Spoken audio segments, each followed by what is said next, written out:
الحمد لله رب العالمين والعاقبة للمتقين صلاة الله وسلامه على سيد الأنبياء والمرسلين خاتم النبيين محمد وعلى آله وصحبه أجمعين أما بعد. میرے دینی اور ایمانی بھائیوں، بزرگوں اور دوستوں، شادی کے سلسلے میں مسلسل گفتگو چل رہی تھی. ابتدا ہی میں بیان کیا گیا تھا کہ شادی کے مقاصد میں سے ایک اہم مقصد معاشرے کو جنسی بے راہ روی سے، اپنی شہوت کو غلط طریقے پر استعمال کرنے سے روکنا ہے.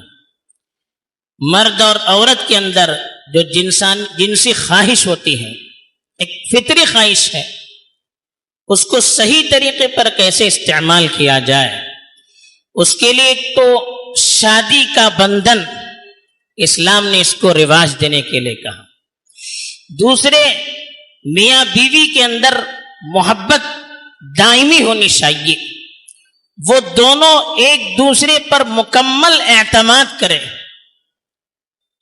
ایک دوسرے کے علاوہ کسی تیسرے پر ان کی نظر نہ جانے پائے. اس کے لیے اور معاشرے کو عمومی اعتبار سے غلط رخ پر جانے سے بچانے کے لیے اللہ تعالی نے پردے کا نظام عام کیا ہے، تاکہ اسلام جس معاشرے کو پروان چڑھانا چاہتا ہے، پاک دامنی کا معاشرہ جس میں حیا عام ہو، جس میں لوگ ایک دوسرے پر مطمئن رہ سکیں، جس میں لوگوں کی عزت اور ناموس کی حفاظت ہو سکے، اس کے لیے شریعت نے کچھ اصول بتائے ہیں. مردوں کے لیے بھی کچھ اصول بتائے ہیں، عورت کے بھی کچھ اصول بتائے، اس لیے کہ انسانی شہوت ایسی ہے جو انسان کو غلط کاموں پر ابھارتی ہے. سب سے پہلے عورت چونکہ ایک نازک معاشرے کا ایک نازک پہلو ہے، جس کی نزاکت سے دوسرے اس پر فریفتہ ہو سکتے ہیں، اور عورت جب غلط راہ پر چلتی ہے پورے معاشرے کے بگڑنے کا خطرہ ہوتا ہے. اس لیے خاص طور پر عورتوں سے اللہ تعالیٰ نے کہا کہ وہ بے ضرورت گھر سے باہر نہ نکلے. اپنی حفاظت کے لیے، پردے کے نظام کو قائم رکھنے کے لیے سب سے پہلی چیز جو عورتوں سے کہا کہ بے ضرورت وہ گھر سے باہر نہ نکلے. اس لیے کہ اسلام نے مرد کو عورت کا ذمہ دار قرار دیا ہے. عورت کی جو ضرورتیں ہیں، کھانے پینے کی ضرورت ہے، پہننے کی ضرورت ہے، نان نفقے کی ضرورت ہے، گھر بار کا نظام کرنا ہے، یہ سارے مرد کی ذمہ داری ہے، جس کی تفصیل انشاءاللہ آگے بتائی جائے گی. جب مرد ساری ذمہ داری کو سنبھالتا ہے، اور سنبھالنی چاہیے اس کو، تو پھر عورت کو بھیجا گھر سے نکلنے کی ضرورت نہیں ہوتی ہے. اشد ضرورت ہے، کوئی نہیں ہے، کوئی بیماری ہے، علاج کرنا ہے، تو یہ الگ مسائل ہیں. تو عورت سے قرآن نے بھی اللہ کے رسول کی بیویوں سے خطاب کر کے کہا جو سب سے مقدس اور سب سے پاکیزہ عورتیں، جن کا کسی غیر مرد کی طرف نظر اٹھا کر دیکھنا، اس کا تصور کرنا بھی گناہ. کوئی غیر مرد ان کی طرف غلط نگاہ سے دیکھے، یہ تصور ہی انسان کو کفر تک پہنچا سکتا ہے. اتنی مقدس اور پاکیزہ ہستیاں، ان سے کہا گیا کہ وقرن فی بیوتکن، آپ اپنے گھر میں رہیں، باہر نہ نکلیں. جیسے جاہلیت کے زمانے میں بیجا باہر نکلتی تھی، ویسے باہر نہ نکلیں بلکہ اپنے گھر میں رہیں. یہ جب اللہ کے رسول کی بیویوں سے کہا جا رہا ہے، پھر دوسری عورتوں کے لیے کتنی تاکید ہو سکتی ہے. اسی لیے اللہ کے رسول صلی اللہ علیہ وسلم کی حدیث ہے، المرأۃ عورہ. عورہ کہتے ہیں وہ چیز جس کو چھپایا جاتا ہے، جیسے انسان کی شرمگاہ عورہ ہے، اس کو چھپایا جاتا ہے. عورت پوری ایسی چیز ہے جس کو چھپا کر رکھا جاتا ہے، جس کو حفاظت سے رکھا جاتا ہے، جس کو بڑے اعزاز اور احترام سے رکھا جاتا ہے. باحیا عورت اور محترم عورت وہ مانی جاتی ہے جو پردہ پوش ہوتی ہے، جس کے جسم کا حصہ پورا چھپا ہوا رہتا ہے. تو اس لیے کہا المرأۃ عورہ، عورت پوری کی پوری عورت کو عورت ہی اسی لیے کہا جاتا ہے کہ وہ پردے میں رہنے والی چیز ہے، چھپ کر رہنے والی چیز ہے، بے حیا ہو کر گھومنے والی چیز نہیں ہے. تو اسی لیے کہا المرأۃ عورہ، عورت پوشیدہ رہنے والی چیز ہے، گھر میں رہنے والی چیز ہے. فَإِذَا خَرَجَتْ اسْتَصْرَفَهَا الشَّيْطَانُ، کہا جب وہ باہر نکلتی ہے تو شیطان آنکھیں پھاڑ پھاڑ کر اس کی طرف دیکھتا ہے. یعنی جب عورت باہر نکلتی ہے تو شیطان مردوں کے دلوں میں غلط وسوسے ڈالتا ہے، پھر مرد عورتوں کی طرف دیکھنا شروع کر دیتے ہیں جن عورتوں کی طرف دیکھنا ان کے لیے جائز نہیں ہے. جب غیر مرد کی عورت، غیر مرد کی نظر جب غیر عورت پر پڑے گی، اس کے بعد جو سلسلے شروع ہو جائیں گے، ہم کہہ نہیں سکتے کہ یہ چیز انسان کو کہاں تک پہنچا سکتی ہے. اسی لیے کہا وَلَا تَقْرَبُوا الزِّنَا، کا قرآن نے یہ نہیں کہا کہ زنا مت کرو، بلکہ زنا کے قریب بھی مت پھٹکو. یعنی ہر وہ چیز جس سے انسان کی خواہشات ابھر سکتی ہے، جو انسان کو گناہ کے کام تک لے جا سکتی ہوں، جو زنا پر اس کو ابھار سکتی ہوں، ان تمام چیزوں سے، ان تمام وسائل سے اسلام نے روکا ہے. اسی لیے عورت سے کہا کہ غیر مرد سے اگر ضرورت پر گفتگو کی ضرورت پڑے، بے ضرورت نہیں، اس لیے کہ باتوں سے بھی دل کے اندر غلط خواہشات ابھرتی ہے، باتوں سے بھی پھر سلسلے بڑھتے ہیں. کتنے واقعات ایسے ہیں کہ چیٹنگ کرتے ہوئے آپس میں دوستی ہوئی، پھر تعلقات کہاں کہاں تک پہنچ گئے. جب چیٹنگ کرنے میں اتنی تاثیر ہے تو گفتگو میں کتنی تاثیر ہو سکتی ہے، عورت کی آواز میں کتنی تاثیر ہو سکتی ہے، جس سے ایک غیر مرد کے دل میں کیا کیا خیالات ابھر سکتے ہیں. پھر اس کے نتیجے میں معاشرے میں کتنی برائیاں عام ہو سکتی ہیں، یہ اپنی آنکھوں سے ہم دیکھ رہے ہیں.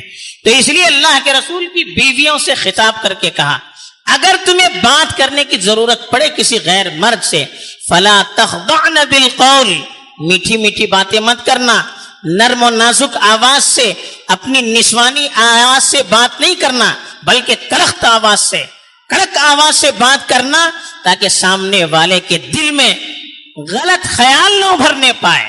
فلا يخضعن بالقول فيطمع الذي في قلبه مرض، کہا کہ اگر وہ نرمی سے، نزاکت سے بات کرے گی تو جس کے دل میں پہلے سے کھوٹ ہے، وہ غلط خواہشات اس کے دل میں ابھرنی شروع ہو جائے گی. جب اللہ کے رسول کی بیویوں کا یہ معاملہ ہے تو دوسری عورت کا کیا کہنا ہے. اللہ کے رسول کی بیویوں کے بارے میں کوئی سوچ بھی نہیں سکتا کہ ان سے کوئی غلط تعلقات قائم کر سکتا ہے. جب ان کے بارے میں کہا گیا کہ ان سے کہا گیا غیر مرد سے نزاکت سے، نرمی سے باتیں مت کرنا، اس سے ان کے دلوں میں غلط خیالات پیدا ہو سکتے ہیں، تو پھر دوسری عورتوں کے لیے کتنی تاکید ہو سکتی ہے. یہ سمجھنے کی بات ہے. لوگ اس کو سمجھتے نہیں ہیں، اس کو معمولی سمجھتے ہیں. پھر اس کی وجہ سے جو معاشرے میں برائیاں پھیلتی ہے، جب وہ اپنے عروج کو پہنچتی ہے، حد کو پار کر جاتی ہے، پھر رونے لگتے ہیں کہ میری بیٹی کے ساتھ یہ ہوا، فلاں کے ساتھ یوں ہوا. اسلام نے بنیاد ہی سے کہا کہ بنیاد پر آپ بند لگائیے تاکہ بات آگے ہی نہ بڑھنے پائے. اسی طرح سے اگر بات کرنا ہی ہے ضرورت پر تو پردے کے پیچھے سے بات کی جائے.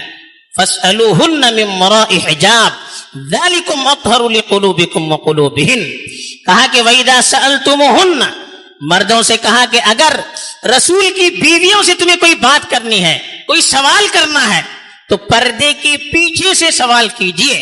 کیوں؟ قرآن کہتا ہے ذَلِكُمْ أَطْهَرُ لِقُلُوبِكُمْ وَقُلُوبِهِنْ، اس سے تمہارا بھی دل پاک رہے گا، ان کا بھی دل پاک رہے گا. کن سے کہا جا رہا ہے؟